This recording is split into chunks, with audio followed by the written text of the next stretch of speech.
আসসালামু আলাইকুম বন্ধুরা, কেমন আছেন? আশা করি আপনারা ভালো আছেন। আমার রান্নাঘরে আপনাদের স্বাগত।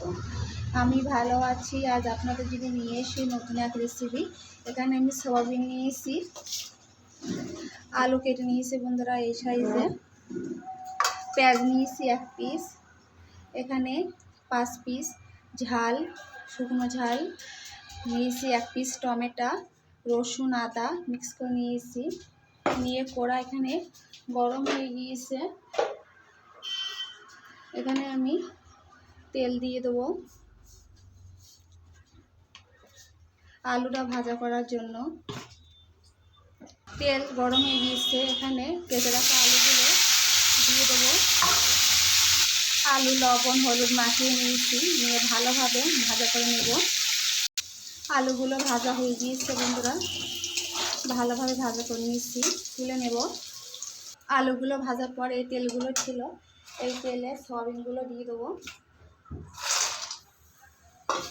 দিয়ে ভালোভাবে সয়াবিনগুলো ভাজা করে নেব।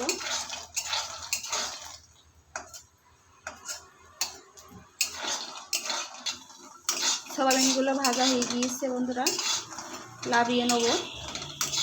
এই কড়াই তেল দিয়ে দেবো রান্নার জন্য।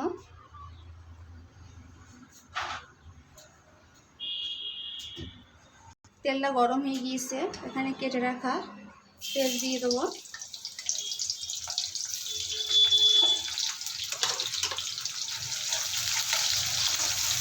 পেঁয়াজ ভাজা ভাজা হয়ে গিয়েছে, এখানে আমি বেটে রাখা ঝাল এসবগুলো দিয়ে দেবো।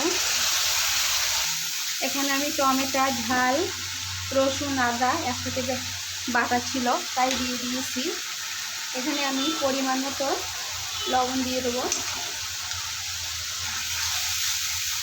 হলুদ দিয়ে দেবো 1/2 চামচের মতন। দিয়ে মশলাটা ভালোভাবে কষিয়ে নেব তেল ছেড়ে দেওয়া পর্যন্ত।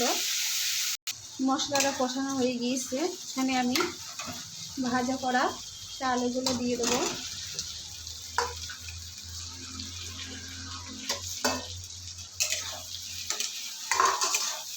দিয়ে ভালোভাবে কষিয়ে নেব 1 থেকে 2 মিনিট। আলুটা কষিয়ে নেব। দেখুন বন্ধুরা কালারটা কত দারুণ হয়েছে। এখানে আমি একটু পানি দিয়ে দেবো।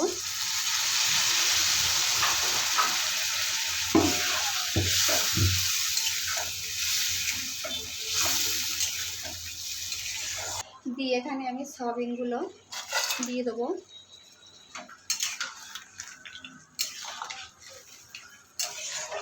এখানে আমি জিরে, গোলমরিচ, ধনে একসাথে দিয়ে দেবো।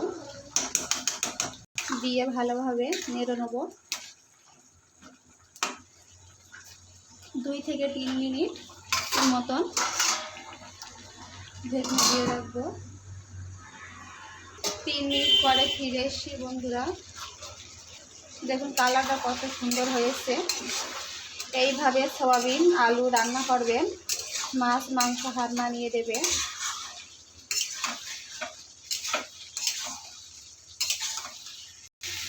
কষানো হয়ে গিয়েছে বন্ধুরা,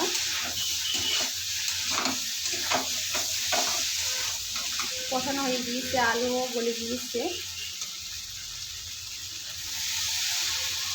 পরিমাণ মতো ঝোল দিয়ে দেবো। এই পানিগুলো দিয়েছি, আর দেব না। গরম মশলা দিয়ে দেবো।